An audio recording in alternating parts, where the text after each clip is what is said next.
I think the most important part of understanding how to avoid disruption is understanding why do firms fail to innovate or transform themselves.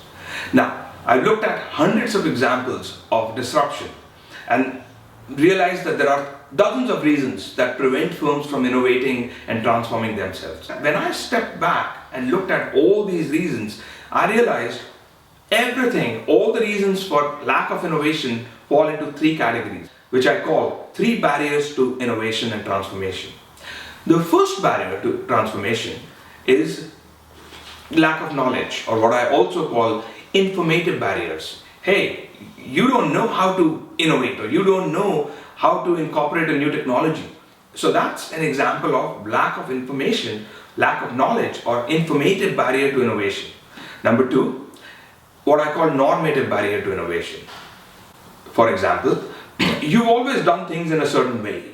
You've always focused on your core customer base and not worried about small peripheral customer bases. That's a norm.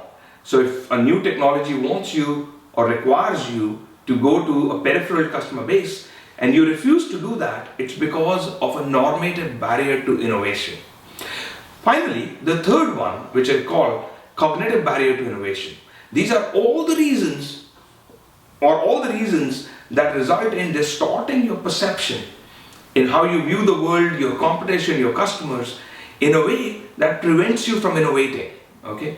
So at the heart of disruption are three barriers to innovation and transformation that you should be aware of and you should find ways to avoid. Number one, informative barriers to innovation. Number two, normative barriers to innovation. Number three, cognitive barriers to innovation.